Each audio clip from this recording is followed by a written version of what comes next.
Om Namo Venkatesaya. Welcome to my YouTube channel. నేను చాలా నెలలుగా ఈ మధ్యన యూట్యూబ్ ప్రోగ్రామ్స్ చేయట్లేదు. దానికి గల కారణం, నేను నూతనంగా ఇల్లు నిర్మించుకుంటూ ఉన్నాను. నూతన గృహ నిర్మాణం చేపట్టిన కారణం చేత తీరిక లేక ఈ యొక్క యూట్యూబ్ కార్యక్రమాలు నేను చేయలేకపోతున్నాను. మీ అందరికీ అందుబాటులోకి రాలేకపోతున్నాను. ఈ మధ్య కాలంలో నాకు ఈ నూతన గృహ నిర్మాణం పూర్తయిన తర్వాత, గృహప్రవేశం అయిన తర్వాత కంప్లీట్గా నేను ఒక ఆఫీస్ కూడా దీంట్లో నిర్మాణం చేస్తున్నాను. ఇవన్నీ కంప్లీట్ అయిన తర్వాత నేను మీకు ప్రతిరోజు అందుబాటులోకి ఉంటాను.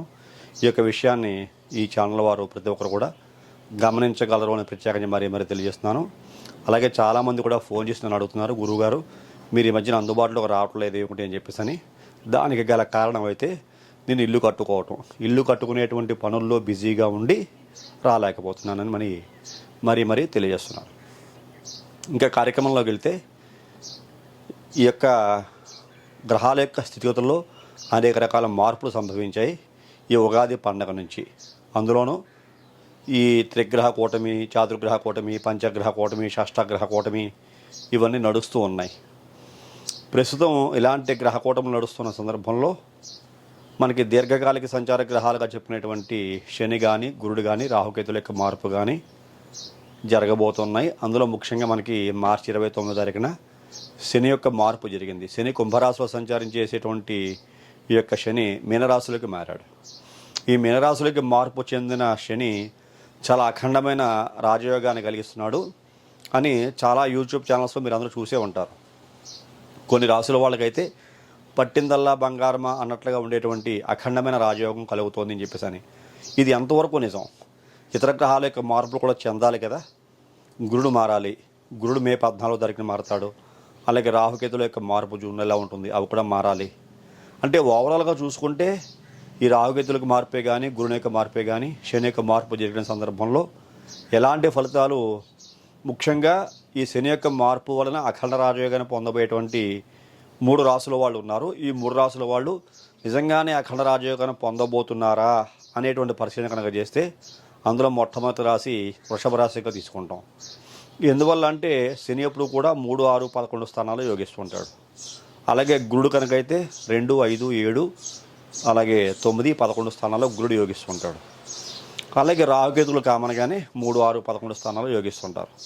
ఇలాంటి అనుకూలమైన యోగాలు ఈ రాశుల్లో ఈ గ్రహాల సంచారం చేస్తూ ఉంటే, మరి వృషభ రాశికి 11వ ఇంట లాభస్థానం ముందు మీనరాశిలో గురుని యొక్క ప్రవేశం జరిగింది. అది కూడా సువర్ణమూర్తిగా ప్రవేశించాడు. ముఖ్యంగా వృషభ రాశి వారు గుర్తుంచుకోదగ్గ విషయం ఏదైనా ఉందంటే, జన్మ ముందు గురుని యొక్క సంచారం ఉన్నది. ఈ యొక్క వృషభ రాశికి అష్టమాధిపతి అయిన గురుడు జన్మంలో అష్టమ లాభాధిపతి అయిన గురుడు జన్మంలో సంచారం చేస్తున్నాడు. ఇది 2 రకాల ఫలితాలు ఇస్తూ ఉంటాడు. అంటే యోగము ఉంది, ఇబ్బందికర పరిస్థితులు ఈ యొక్క వృషభ రాశి వారు అనుభవిస్తున్నారు. మరి శని యొక్క మార్పు లాభస్థానంలోకి వచ్చిన తర్వాత అఖండమైన రాజయోగాన్ని సువర్ణమూర్తిగా సంచారం చేస్తూ ఇస్తున్నాడా అంటే, ఇక్కడ మనం అర్థం చేసుకోవాల్సిన విషయం ఏదైనా ఉంది అంటే కనుక, ఈ వృషభ రాశి వారు శని యొక్క ఒక్క మార్పు వలనే అఖండమైన రాజయోగం పడుతుంది అనుకోకూడదు. చాలామంది యూట్యూబుల్లో అదరగొట్టేస్తూ ఉంటారు, దుమ్ము దులిపేస్తూ ఉంటారు. స్త్రీ వల్ల మహాయోగం, ఈ రాశి వారికి పట్టిందల్లా బంగారమే, సువర్ణ యోగం, ఆ యోగం, ఈ యోగం అని చెప్పేసి అని. అలాంటి యోగాలు వస్తే ఈ శని యొక్క మార్పు వలన ఓవర్ నైట్ జీవితాలు ఏం మారిపోవు. గ్రాడ్యువల్గా మార్పు అయితే ఉంటుంది. ఇతర గ్రహాల యొక్క ప్రభావాలకు కూడా ప్రతి ఒక్క మనిషి లోనవుతూ ఉంటాడు. అందులో పంచగ్రహ కూటమి లాభస్థానంలో ఉన్నది. లాభస్థానంలో సమానంగా ఏ గ్రహం అన్నా యోగిస్తూ ఉంటుంది. రవి యోగిస్తాడు. మరలా మీకు మే 13వ తారీఖున రవి మీనరాశిని వదిలిపెట్టేసి, అంటే ఉచ్చక్షేత్రంగా చెప్పిన మేషరాశికి ప్రవేశిస్తాడు. వృషభ రాశి వారికి చతుర్థ కేంద్రాధిపతి. మరి వ్యయం కూడా ఇక్కడ ఇది కూడా కొంచెం ఆలోచించి నిర్ణయం తీసుకోవాల్సిన పరిస్థితులు ఉంటాయి. అలాంటి ప్రిడిక్షన్స్ కూడా చాలా జాగ్రత్తగా ఆలోచించి చెప్పాలి ఫలితాలు. మరి ఒక్క శని లాభస్థానంలో సంచారం చేస్తున్నాడా అంటే, ఇక్కడ మీకు పంచగ్రహ కూటమి ఉన్నది. అంటే శుక్రుడు, రవి, శని, బుధుడు, అలాగే రాహు, ఈ గ్రహాలన్నీ కూడా ఉన్నాయి. ఈ గ్రహాలని మీనరాశిలో సంచారం చేస్తుంటే 11వ ఇంట శని యోగిస్తాడు, 11వ ఇంట రాహు యోగిస్తాడు, 11వ ఇంట రవి కూడా బాగా యోగిస్తాడు. కాకపోతే రవికి 10 ఇళ్ళు ప్రత్యేకించి అఖండమైన యోగం కలిగించేటువంటి ఇల్లుగా చెప్పబడుతోంది. కాబట్టి 11 కన్నా 10వ ఇంట్లోనే రవి యోగం బాగుంటుంది వృషభ రాశి వారికి. అంటే ఒక నెల ముందే వృషభ రాశి వారు ఈ 11వ ఇంట్లోకి రవి వచ్చి సంచారించే దానికన్నా కూడా 10వ ఇంట్లో కుంభరాశిలో రవి సంచారం ఉండగానే వృషభ రాశి వారి యొక్క పరిస్థితులు బాగున్నాయని చెప్పుకోవచ్చు. రవి ద్వారా ఏర్పడబోయే పరిస్థితులు. కాకపోతే శని 10వ ఇంటి కన్నా 11వ ఇంటి బాగా యోగిస్తాడు. మరి 10వ స్వక్షేత్రం కుంభరాశి అయినప్పటికీ కూడా ఇలాంటి యోగాలు మరి వృషభ రాశి వారికి ఉన్నాయి. మరి జన్మ ముందు అష్టమాధిపతి అయిన గురుని యొక్క సంచారం ఉన్న కారణం చేత వృషభ రాశి వారు అత్యంత శుభ ఫలితాలు పొందడం కోసం ఇంకా ఎన్ని రోజులు వెయిట్ చేయాలి అంటే కనుక గురుని యొక్క మార్పు జరగాలి. మే 14వ తారీఖు దాటింది అనుకోండి, వృషభ రాశి వారి యొక్క జీవితంలో పెనుమార్పులు సంభవిస్తాయని చెప్పుకోవచ్చు. పెనుమార్పులు అంటే ఒక్కసారిగా ఏదో వెన్నువిరిగి మీద పడిపోయినట్లుగా సడన్గా ఏమి జీవితంలో మార్పులు వచ్చాయి, గ్రాడ్యువల్గా మారుతూ ఉంటాయి. ఎందువల్లంటే మరలా మే నెలాఖరు దాకా శుక్రుడు మీనరాశిలోనే ఉన్న తర్వాత శుక్రుడు మారుతాడు, బుధుడు మారుతాడు, మరలా బుధుడు మేషరాశిలోకి వస్తాడు. ఇక రవి బుధుడు కలయిక కంజంక్షన్ ఉంది, బుధాదిత్య యోగం కూడా ఉంది. అలాగే రాహు మరలా మనకి కుంభరాశులకు 10వ ఇంట రాహు వెళ్తాడు. మరి దశమరాహు వృషభ రాశి వారికి మంచివాడా అంటే సామాన్యం ఫలితాలు. శనివత్ రాహు అంటూ ఉంటారు. శని 10వ ఇంట్లో ఉంటే ఎలాంటి ఫలితాలు ఇస్తాడో రాహు కూడా వృషభ రాశి వారికి ఎలాంటి ఫలితాలు ఇస్తుంటాడు. మరలా మీకు అర్ధాష్టమంలో కేతు సంచారం చేసుకుంటాడు సింహరాశిలోకి. మరి అర్ధాష్టమ కేతువు దశమంలో అంటే 2 కేంద్ర స్థానాల్లో రాహుకేతుల యొక్క సంచారం వృషభ రాశి వారికి ఉండబోతోంది అని చెప్పుకోవచ్చు. మరి ఇవన్నీ కూడా ప్రేక్షకులు చాలా జాగ్రత్తగా ఆలోచించి తీసుకోవాలి. కాబట్టి ఒక్క శని సువర్ణమూర్తిగా ఏకాదశ స్థానం మీనరాశిలోకి ప్రవేశిస్తే అఖండమైన రాజయోగం వస్తుంది, జీవితం ఉన్నబలంగా మారిపోతుంది అనుకోకూడదు. శని రాజయోగాన్ని ఇచ్చేటువంటి గ్రహమే, అద్భుతమైన ఫలితాలు ఇస్తాడు. కాకపోతే ఇతర గ్రహాల యొక్క ప్రభావాలు కూడా ఉన్న కారణం చేత మార్పు నెమ్మదిగా ఉంటుంది. ఎప్పుడైతే మే 14వ తారీఖు దాటి గురుడు ద్వితీయ స్థానంలోకి జమినిలోకి అంటే మిథునరాశిలోకి మారతాడో ద్వితీయ గురుడు అత్యంత లాభాలను కలిగిస్తుంటాడు. ఇక్కడ అష్టమాధిపతి లాభాధిపతి అయిన కారణం చేత లాభాధిపత్యం వచ్చిన కారణం చేత ద్వితీయంలో గురుని యొక్క సంచారము అఖండమైన యోగాన్ని కలిగిస్తుంది అని మనం నిస్సందేహంగా చెప్పుకోవచ్చు. దానికి ఎలాంటి సందేహం కూడా లేదు. మరి అంతవరకు ఈ యొక్క వృషభ రాశి వారు కొంచెం వెయిట్ చేయాలి, తప్పదు. మంచి శుభఫలితాలు పొందాలంటే ఒక్క శని మార్పు వల్ల వచ్చేస్తాయి అనుకోకూడదు. కాకపోతే యోగాలు అయితే ఉన్నాయి, లేవు అని చెప్పడానికి లేదు. ఓవర్ నైట్ గ్రహస్థితులు మారిపోయిన కారణం చేత భవిష్యత్తులు మారిపోతాయి అనుకుంటే మాత్రం కొద్దిగా అమాయకత్వంగానే చెప్పుకోవాలి.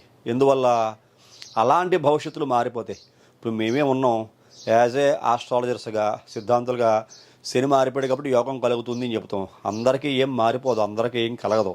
ప్రతి ఒక్కరి జీవితం ఉన్నపళంగా ఓవర్ నైట్ మారిపోయి భవిష్యత్తు చాలా అద్భుతంగా ఏమి తీర్చిదిద్దుకోవడానికి అవకాశాలు రావు. ఇంకా కొంతమంది కష్టాలు పడుతూనే ఉంటారు. ఎందువల్ల మీ వ్యక్తిగత జాతకాలలో ఉంటే గ్రహముల యొక్క సంచార కాలం. ఇదే శని మీకు ఇక్కడ లాభస్థానంలో సంచారం చేస్తున్నాడు. ఇదే శని మీ వ్యక్తిగత జాతకంలో వైరగ్రహాలతో కలిసి ఉండి శని మహాదశ నడుస్తూ ఉండి శని పాపగ్రహంగా మారి మీ వ్యక్తిగత జాతకంలో పాప ఫలితాలను ఇస్తూ ఉంటే ఇక్కడ గోచారంలో వచ్చే శుభ ఫలితాలు, వ్యక్తిగత జాతకంలో ఉండేటువంటి పాప ఫలితాలు, ఈ రెండూ కూడా మనం సమానంగా ఆలోచించి సరైన పరిష్కారం వృషభ రాశికి వ్యక్తిగతంగా జాతకం చూపించుకునే వ్యక్తులకు చెప్పాలి. అంతేగాని గోచారం ప్రకారంగా ఒకటి బాగుంది కదా అని అనుకుంటే మాత్రం కొంచెం అమాయకత్వంగానే చెప్పుకోవాలి. సహజంగా అయితే బాగుంది. సహజంగా నేను కూడా ఏం చెప్తానంటే సోనమూర్తిగా సంచారం చేస్తున్న లాభస్థానం ముందు రేపు మే నెలలో మీకు గురుని యొక్క మార్పు ఉంటుంది. అలాగే రాహుకేతుల యొక్క మార్పు కేంద్ర స్థానంలోకి 4, 10 స్థానంలో మారుతారు. ఇది కొంచెం ఇబ్బందిని ఇస్తుంది, కొంచెం అనుకూల అంశాలు కూడా కలుగుతూ ఉంటాయి. కాబట్టి ఈ వృషభ రాశి వారు ఈ విధంగా అర్థం చేసుకోవాలి. మరి తులారాశి వారికి అయితే మామూలుగా ఎత్తట్లేదు. యూట్యూబ్ ఛానల్లో సిద్ధాంతాలు ఒక రేంజ్లో లేపేస్తున్నారు. పట్టిందల్లా బంగారం అంటారు ఒకళ్ళు, నాకు 30 ఏళ్ళ అనుభవం ఉంది, నేను చెప్పింది జరగకపోతే ఖబర్దార్ అంటారు ఒకళ్ళు, ఇంకొకళ్ళు వచ్చి ఇంకో మాట మాట్లాడతారు. ఒక స్త్రీ వల్ల అఖండమైన యోగం కలుగుతుంటారు, ఒక స్త్రీ వల్ల పెనుమార్పు వస్తుంది అంటారు. అలాంటి పెనుమార్పు ఉన్నపళంగా వచ్చేస్తే మనమే దేవుళ్ళు అయిపోతాం. నేను ఒక జాతకాలు చెప్తూ ఉంటాను, నేను కూడా ఒక సిద్ధాంతిని, ఒక ఆస్ట్రాలజర్ని, ప్రిడిక్షన్స్ చెప్తూ ఉంటాను. మార్పులు సంభవిస్తాయి కానీ ఉన్నపళంగా ఏవో అద్భుతాలు, అద్వితీయాలు, అఖండమైన రాజయోగాలు స్పాట్లో వచ్చేవి ఎవరికైనా. గ్రాడ్యువల్గా నెమ్మదిగా మార్పులు వస్తూ ఉంటాయి. మరి తులారాశి వారికి మార్పు ఎప్పటి నుంచి వస్తుంది అంటే మరి తులారాశి వారికి కూడా యొక్క శని 6వ ఇంట సువర్ణమూర్తిగానే ప్రవేశించాడు.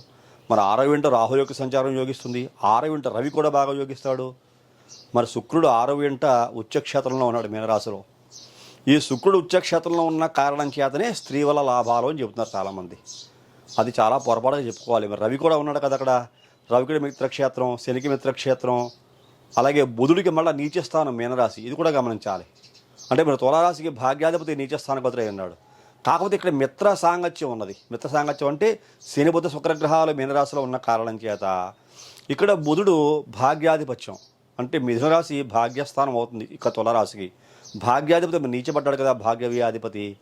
అయినప్పటికీ యోగకారక గ్రహాలైన శుక్ర శనులతో కలిసి ఉన్న కారణం చేత యోగం కలుగుతుంది అని చెప్పడంలో తప్పు లేదు. కాకపోతే స్త్రీ వల్ల యోగం కలుగుతుంది అంటే ఇక్కడ శుక్రుడు మీనరాశిలో ఉచ్చక్షేత్రగతులై ఉన్న కారణం చేత మే 31వ తారీఖు వరకు స్త్రీల వల్ల చిన్న చిన్న మార్పులు సంభవిస్తాయి, కానీ అఖండమైన యోగం కలుగుతుంది అని చెప్పడానికి లేదు. ఎందువల్ల అంటే మరి ఇక్కడ రాహువు కూడా ఉన్నాడు. రాహు 6 ఇంటూ యోగిస్తాడు, యోగించడం అని చెప్పడానికి ఏం లేదు. శని రాహులు యోగిస్తారు, రవి కూడా యోగిస్తాడు. ఇక్కడ మరి మిత్ర శత్రుగ్రహాల యొక్క కలయిక కూడా ఉంది. శని రవులు 2 వైరగ్రహాలే, శుక్రరవులు కూడా వైరగ్రహాలే. మరి బుధ శనులు మిత్రగ్రహాలు, అలాగే రాహువు రవి కూడా మిత్రగ్రహాలు ఏం కాదు. అంటే మిత్ర శత్రుగ్రహాలు ఇక పంచగ్రహ కూటమి రూపంలో మీనరాశిలో ఈ యొక్క తులరాశి వరకు ఉంది అని చెప్పుకోవచ్చు. దానికి తగ్గట్లుగా అష్టమ గురుని యొక్క సంచారం కూడా ఉన్నది.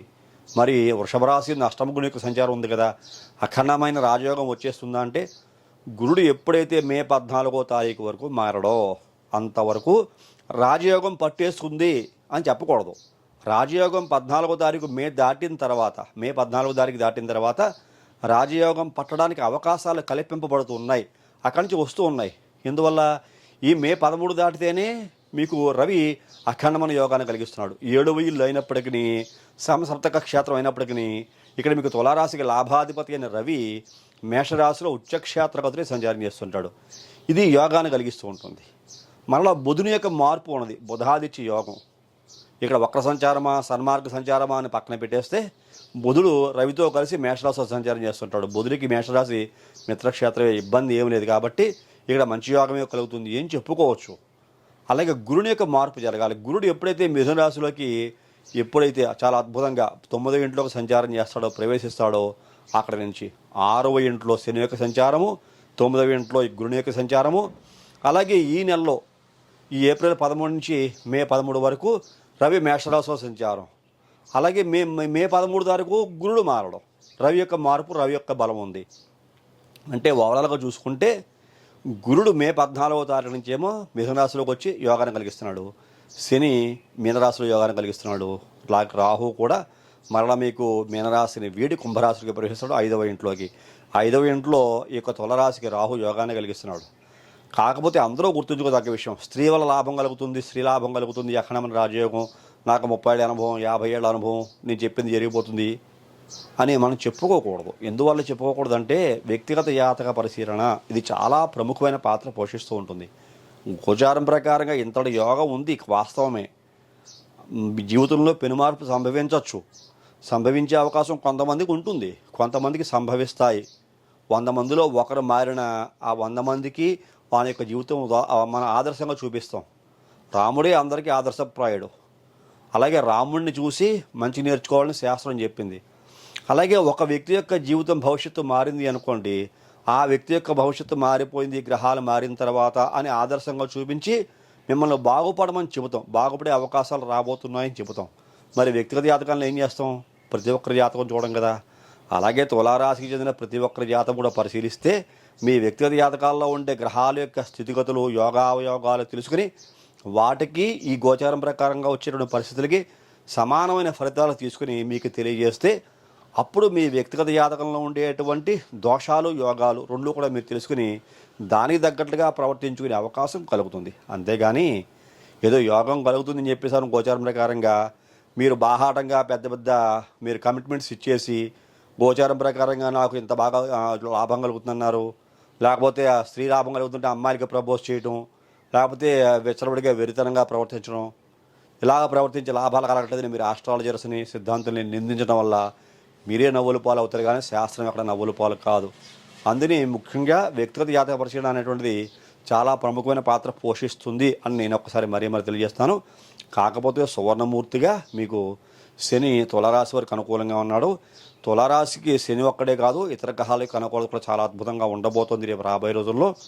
గురుని యొక్క మార్పు వల్ల పెను మార్పులు సంభవిస్తాయి, అదే వాస్తవం. గోచారం ప్రకారంగా అద్భుతమైన యోగాలు పొందబోతున్నారు తులారాశి వారు అని చెప్పుకోవచ్చు. కాకపోతే వ్యక్తిగత జాతక పరిశీలన చేయించుకోండి, సరైన పరిష్కారం తెలుసుకుని మీ భవిష్యత్తును ముందుకు తీసుకెళ్లవలసిందిగా నేనైతే ప్రత్యేకంగా మరీ తెలియజేస్తాను. మరి 3వ రాశి చూసుకుంటే మకర రాశి. మకర రాశికి 3వ ఇంట గ్రహాలన్నీ యోగిస్తున్నాయి. 3వ ఇంట్లో చాలా గ్రహాలు యోగిస్తాయి. 3వ ఇంట శని మరి ఇక్కడ తామ్రమూర్తికి సంచారం చేస్తున్నాడు. 3వ ఇంట రాహు యోగిస్తాడు. 3వ ఇంట రవి యోగిస్తాడు. అలాగే బుధుడు 3వ ఇంట సామాన్య ఫలితప్రతిగా యోగించడు. మరి పంచమంలో గురుడు మే 14 వరకు యోగిస్తున్నాడు. ఇది బాగా గుర్తుంచుకోవాలి మకర రాశి వారు.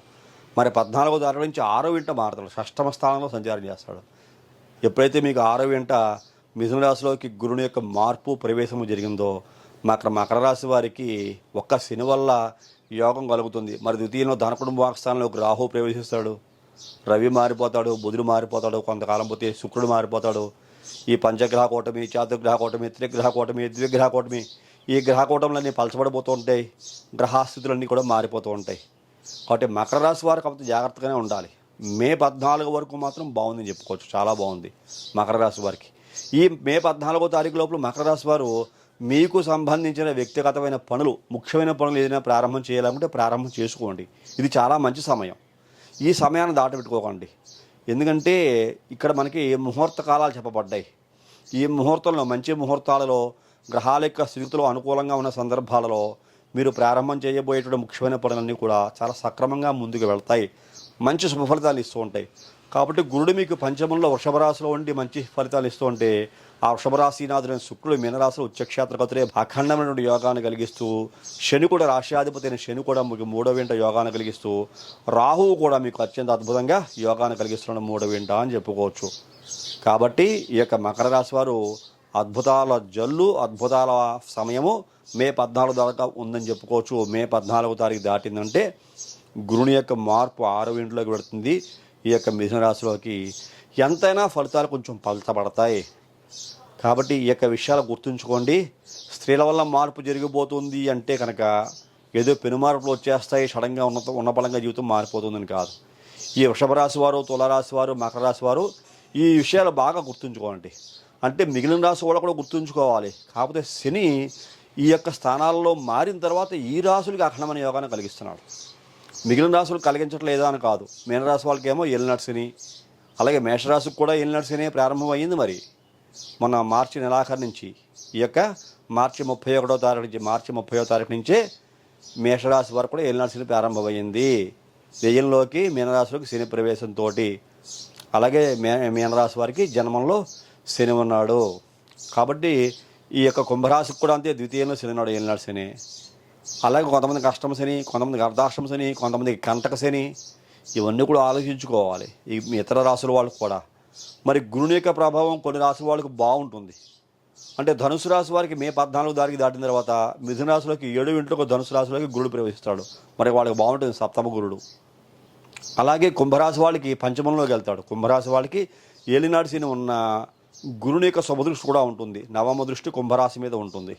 దాని కారణం చేత ఈ యొక్క మే 14 తారీఖు దాటిన తర్వాత ఏలినాటి శని ఉన్న కుంభరాశి వాళ్ళకి కొంచెం అనుకూల మార్పులు ఉంటూ ఉంటాయి. ఇట్లాగా గురుదయాబ్ద ఫలం వలన కొన్ని రాశుల వాళ్ళకి యోగ్యతలు. అలాగే ఇంకా కొన్ని రాశుల వాళ్ళకి, ఈ తులరాశి వాళ్ళకి ఇంకొకసారి చెప్పుకోవాలి. తులరాశి వాళ్ళకి ఎప్పుడైతే గురుడు మీకు మిథున రాశిలోకి మారాడో ఇంకా ఎక్కువ ఫలితాలు వస్తాయి. ఎందువల్ల? గురుని యొక్క శుభదృష్టి తులారాశి మీద కూడా ఉంటుంది. అంటే మిథునం, కర్కాటకం, సింహం, కన్య, తుల 5వ దృష్టి, పంచమ దృష్టి. ఈ గురుని యొక్క పంచమ దృష్టి తులారాశి మీద ఉంటుంది. తులారాశి నుంచి 9వ ఇంట ఈ యొక్క గురుని యొక్క సంచారం భాగ్యస్థానంలో ఉంటుంది. ఇటువంటి సంచారాలు ఉన్న కారణం చేత అద్భుతమైన యోగాలు పొందబోయేటువంటి వ్యక్తుల్లో తులారాశి వారు ఉండబోతున్నారు భవిష్యత్తులో అని చెప్పుకోవచ్చు. కాకపోతే వ్యక్తిగత జాతక పరిశీలన చేయించుకోవడం ఉత్తమ మార్గాన్ని మీకు తెలియజేస్తాను. చాలామంది ఆశ పెడుతూ ఉంటారు. ఆశ మనిషిని బతికిస్తూ ఉంటుంది. కాబట్టి ఇలా మారిపోతుంది, అలా మారిపోతుంది, అంత కుబేరులు అయిపోతారు, నాది 30 ఏళ్ళ అనుభవం, 40 ఏళ్ళ అనుభవం, జీవితంలో మారకపోతే అడగంటే నేను శాస్త్రం వదిలేస్తాను, ఇలాగ చాలామంది ఛాలెంజ్లు చేస్తూ ఉంటారు. కొంచెం ఇబ్బందిగా అనిపిస్తుంటుంది నాకు కూడా. ఎందుకంటే శాస్త్రం అనేటువంటిది ఒక గోచారాన్ని బట్టి ఇలా మారిపోతుంది అని చెప్పకూడదు. వ్యక్తిగత జాతకం అనేది ఇంకోటి ఉంది.